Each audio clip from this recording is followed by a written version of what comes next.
Dear friends, in this video we are going to discuss 25 most important MCQs related to On His Blindness which is written by John Milton. दोस्तों video को शुरू करने से पहले एक छोटी सी request आप सबसे, यदि आपको वीडियो अच्छा लगे तो वीडियो को लाइक जरूर कर दें, एक प्यारा सा कमेंट करके बताएं कि आपको वीडियो कैसा लगा। दोस्तों आपका लाइक और आपका कमेंट हमें नई वीडियो बनाने के लिए बहुत ज़्यादा मोटिवेट करता है। तो चलिए शुरू करते हैं वीडियो को।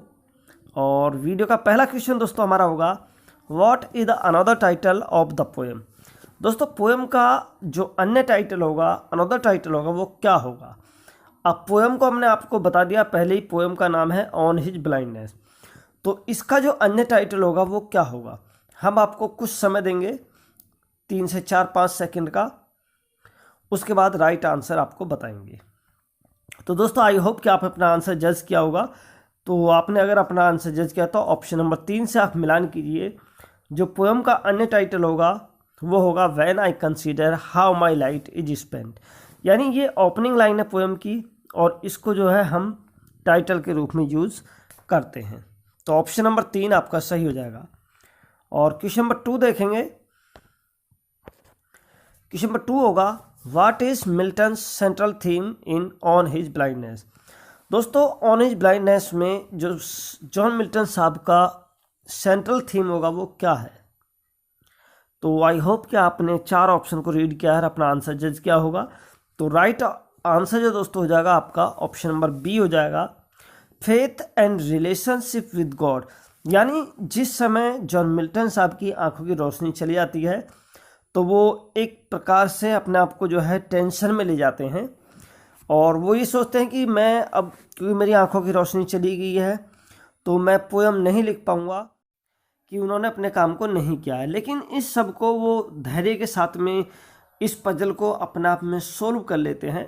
तो एक तरीके से वो भगवान के अंदर फेथ और उनके साथ में रिलेशनशिप को जो है रिप्रेजेंट करते हैं। छोड़ो। Question number 3, in on his blindness the best rhyme scheme is. दोस्तों ऑन हिज ब्लाइंडनेस की जो राइम स्कीम होगी वो क्या होगी। Option number A B B A C D E, या option number B A B C D E F G G, या A B A C D C, या option number 4 A and B both are correct.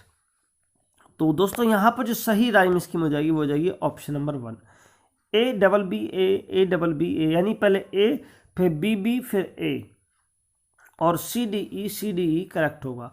देखिए जो पेट्राकन sonnet है उसकी rhyme scheme ये भी होती है कि जो भी मिल्टोनिक सोनेट है, मिल्टन साहब ने जो फॉलो किया था वो पेट्राकन सोनेट का जो पैटर्न था उसको फॉलो किया था, और पेट्राकन सोनेट को हम मिल्टोनिक सोनेट भी बोलते हैं।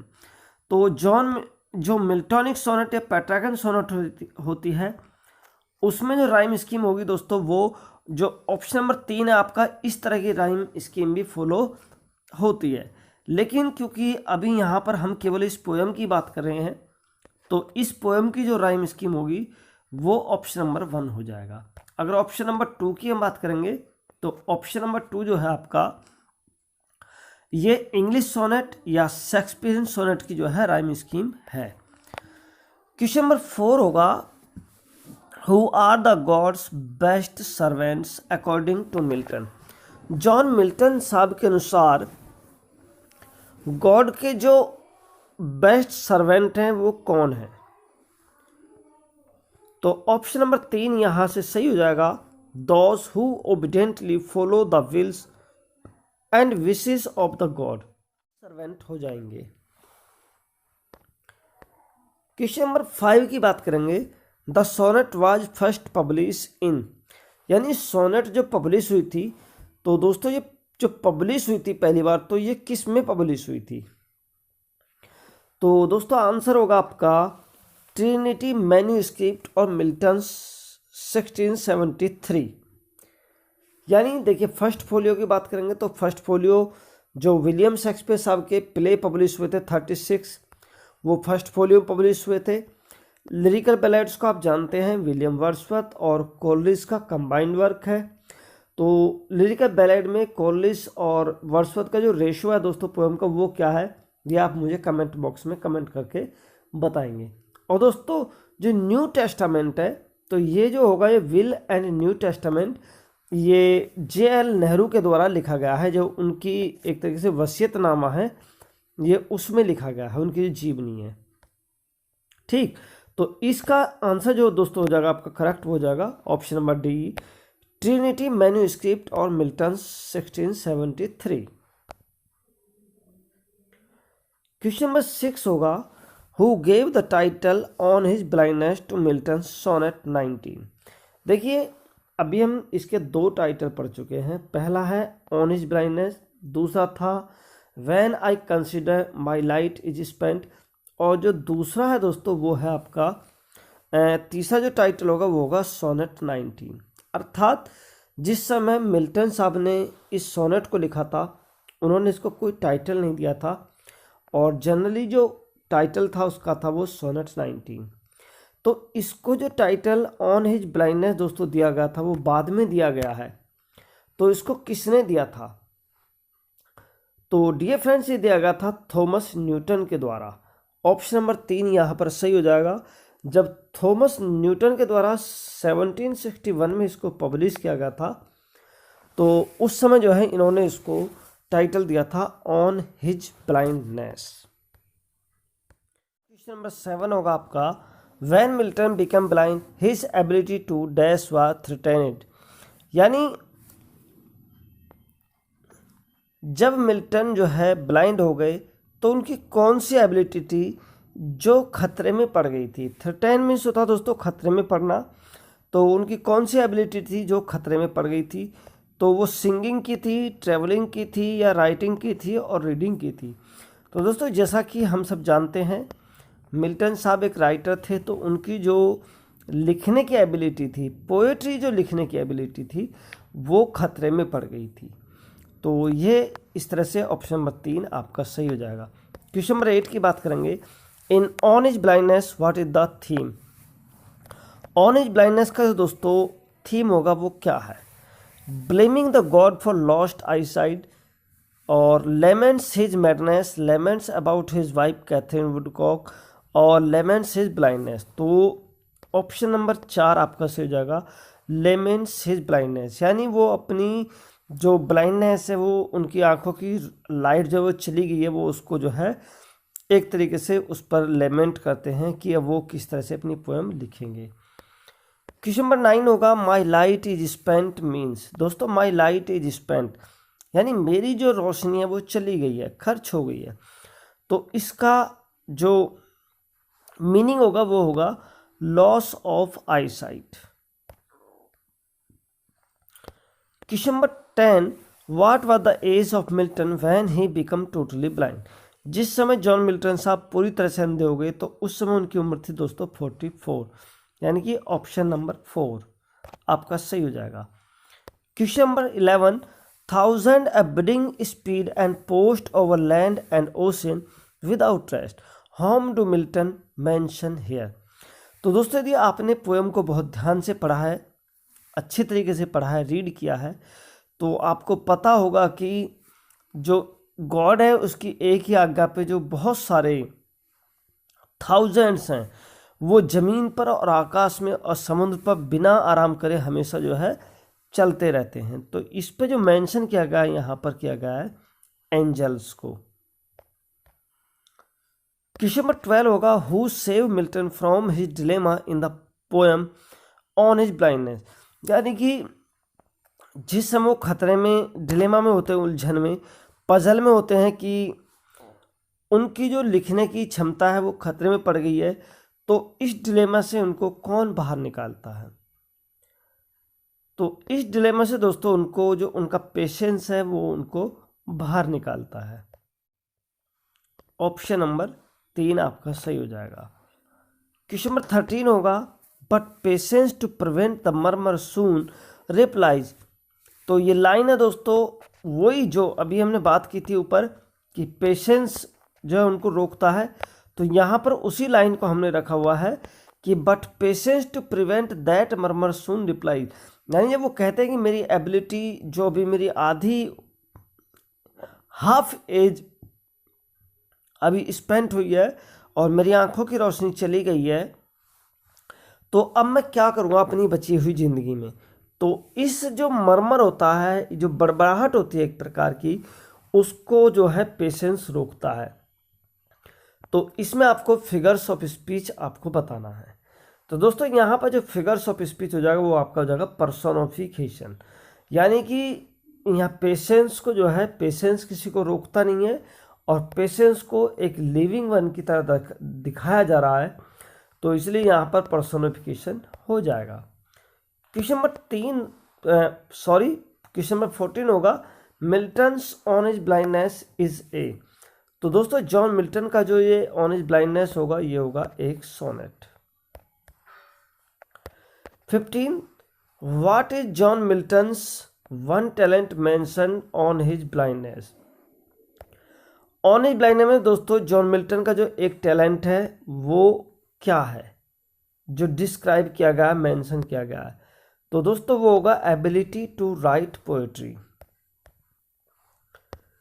Question number 16, the concluding 6 lines of the poem are called. तो जो 6 लाइन्स होती है पोएम की वो क्या बोल दी जाती है दोस्तों, उसको बोलते हैं sestets. Next question, the opening 8 lines of the sonnet are called, यानी जो ओपनिंग 8 लाइन्स होती हैं तो उसको हम बोलते हैं दोस्तों ऑक्टेव। क्वेश्चन नंबर, जैसा कि आप सब जानते हैं कि जो पेट्राकन दोस्तों सोनेट है उसके 2 ही मेजर पार्ट होते हैं। कौन कौन से होते हैं दोस्तों, पहला होता है ऑक्टेव जो 8 लाइन्स का होता है, दूसरा होता है सेस्टेट जो 6 लाइन का होता है। अर्थात ये बात कहें कि पहली जो 1 to 8 लाइन है उसको हम ऑक्टेव बोलते हैं, और दोस्तों 9 से जो 14 लाइन है उसको हम सेस्टेट्स बोलते हैं। ठीक, ये जो पेट्राकन सोनेट है उसके 2 मेजर डिवीजन है। Identify the figures of speech in though my soul more bent to serve दे विद माई मेकर। तो दोस्तों यहाँ पर जो आपका ऑप्शन से हो जाएगा वो हो जाएगा मेटाफर। दोस्तों मेटाफर का मीन्स होगा जो यहाँ पर सोल है, और मोर बेंट का मतलब है उम्र अधिक हो जाना, और सोल का भी मीन्स जो यहाँ एज है, यानी हमने एज को जो है सोल का इसको रूप दे दिया गया एक तरीके से। ठीक है,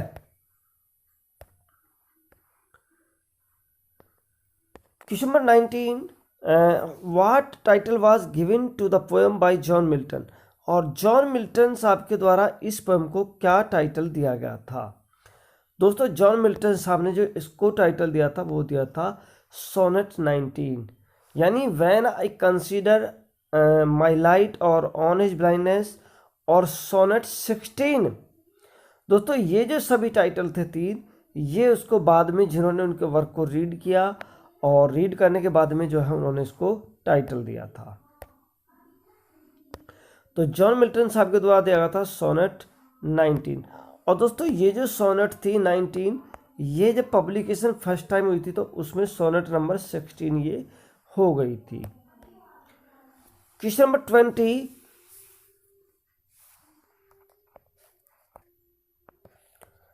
identify the figure of speech in who best bear his mild yoke. Poem के अंदर ये लाइन आई है, तो इसमें जो आपको फिगर्स ऑफ स्पीच दोस्तों बताना है वो होगा आपका ऑक्सीमोरन। तो दोस्तों यहाँ पर जो माइल्ड योग है, तो योग का मीन्स होता है भारी और माइल्ड का मीन्स होता है हल्का। ठीक, तो जहाँ भी 2 अपोजिट वर्ड आपको साथ साथ मिले वहाँ आपका फिगर्स ऑफ स्पीच होता है oxymoron. Next question, Milton thou shouldst be living at this hour, England hath need of thee indeed, but who was it summoning its ghost। यानी इनमें से कौन है जो मिल्टन को दोबारा जीवित करना चाहता है, वो दिखाना चाहता है कि आइए आप इंग्लैंड की कंडीशन को देखिए, इंग्लैंड को तुम्हारी ज़रूरत है और तुम्हारी जो पोइट्री है उसको उसकी इंग्लैंड को जरूरत है। तो ये कौन उनका जो है समाउंड करता है? तो William Blake, William Wordsworth, William Shakespeare, William Butler Yeats. तो यहां पर दोस्तों ऑप्शन नंबर 2 विलियम वर्ड्सवर्थ सही हो जाएगा। Question number 22, Petrarchan sonnet is also called. दोस्तों पेट्राकन सोनेट को हम और किस नाम से जानते हैं? तो यहां पर ऑप्शन हो जाएगा दोस्तों आपका मिल्टोनिक सोनेट। जो इंग्लिश सोनेट है और शेक्सपियर सोनेट है वो एक है। How many sonnets were written by Milton all. Milton साहब के द्वारा ओवरऑल कितनी सोनेट लिखी गई थी? दोस्तों 154, सोनेट 19, 26 और 128। तो यहाँ से दोस्तों ऑप्शन हो जाएगा आपका सही, हो जाएगा option number 2 154 overall William Shakespeare साहब के द्वारा लिखी गई थी। ठीक है, और जो मेजर डिवीजन था शेक्सपियर साहब की सोनेट का वो था 26 और 126 और 2, यानी 26 डार्क लेडी को, 126 उनके जो फ्रेंड थे WH उनको थी, और दो जो सोनेट थी दोस्तों वो जो लव का देवता होता है लव क्यूपिड उसको उन्होंने डेडिकेट किया था। तो इसी के साथ क्वेश्चन नंबर 24 को देखेंगे। In which sonnet of Milton does the following lines occur. ये कौन सी पंक्ति होंगी दोस्तों जो सोनेट होगी जिसमें लाइन ओकर हुई है? तो they also serve who stand and wait. ये जो हमारी पोएम है ऑन हिज ब्लाइंडनेस दोस्तों ये इसकी लास्ट पंक्ति होगी और ये हमारा ऑप्शन नंबर 3 यहाँ से सही हो जाएगा। क्वेश्चन नंबर 25 दोस्तों 25 क्वेश्चन आपके लिए। ठीक है, इस प्रश्न का उत्तर हम इस वीडियो में पहले बता चुके हैं और यदि आपने इस वीडियो को बहुत ध्यान से देखा है तो आप इसका आंसर मुझे जरूर देंगे। The title sonnet 19 given by Milton turned into after its publication. यानी जब जॉन मिल्टन साहब ने इसको टाइटल दिया था तो वो सोनेट 19 दिया था, तो उसके पब्लिकेशन के बाद में ये टाइटल चेंज होके किस में चेंज होगा था? सोनेट 16 में, सोनेट 18 में और सोनेट 29 में और सोनेट 15 में। ठीक है दोस्तों, नई वीडियो में नए कंटेंट के साथ में फिर मुलाकात होगी, तब तक के लिए नमस्कार। Finally thanks for watching this video.